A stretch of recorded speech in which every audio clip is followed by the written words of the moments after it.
Hi everyone, this is my first news update for 2024. Today I'm going to talk to you about the Tree of Religion, a website for Mythopia that is currently under construction, and a rating system for my upcoming Omnimyth. As I mentioned before, the emphasis of my work at the moment is on the tree, which I aim to complete later this winter. I'm currently fact checking each religion, which is helping me to fine tune this infographic.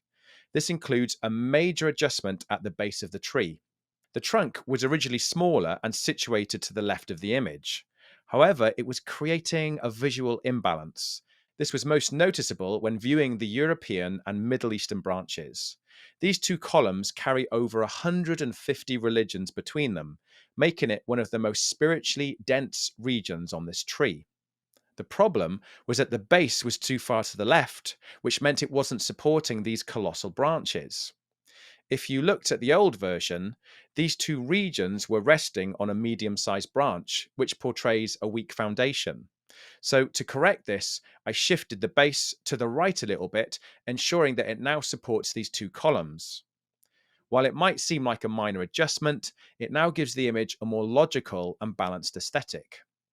The base of the tree finally has a solid foundation, which not only supports its limbs, it also acts as the roots, nourishing all the traditions in this canopy. Once I've finished beta testing this tree, I'll publish my infographic on Shopify, a print on demand service that allows me to ship this poster across the whole world. By which time, we'll move on to stage 2, creating an online version of this infographic. You see, the Tree of Religion is just the tip of the iceberg, as I want to layer a lot more information into its branches. Indeed, I want to take you right into the DNA of this tree, where we get into the nuts and bolts of myth making itself. And that brings me to my next update, the Omnimyth. This modern epic will try to walk in the footsteps of our ancestors by revealing a sacred story about the nature of the cosmos and our place within it. Now, these are big feet to be walking in, and I want to respect their storytelling traditions, which is where the Tree of Religion comes in. You see, contained within the roots of this tree are the very tools I'll be using to bring this story to life, and that is animism. For those of you who aren't familiar with this faith system, animism is the belief that all things, living or inanimate, possess a living essence. And it's this living essence I plan to infuse into the Omnimyth.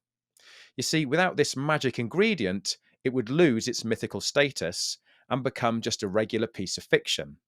So, in order for it to be a myth, it needs you to believe that there is a spirit underlying the whole of reality. In essence, it needs you to believe in animism. Now, this is the 21st century, so I don't expect you to embrace this ancient, primitive practice. But I would hope that you remain open minded to a more modern version of this belief, panpsychism. This modern take on a living essence postulates that consciousness is a fundamental element of the entire universe, infusing all things, living and non living, with awareness. It's not a god or an intellect, just a vital force that endows atoms, cells, and planets with a conscious experience. Think of it as Animism 2.0. So in my next video, I will reveal the Omnimyth to you. And all I want you to do is rate it on my mythometer. Yes, that's right. You get to rate whether the Omnimyth is a sacred story, an allegorical tale, or just pure pseudoscience.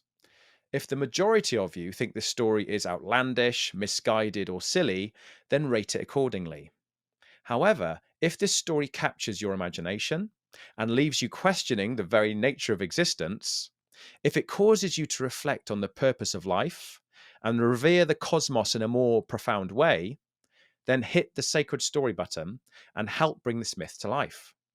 I'll be dropping an introduction video to this story in just a couple of weeks. So for now, please like and subscribe if you want to take part in this experiment. Thanks for your time, and I look forward to your feedback. Ciao for now.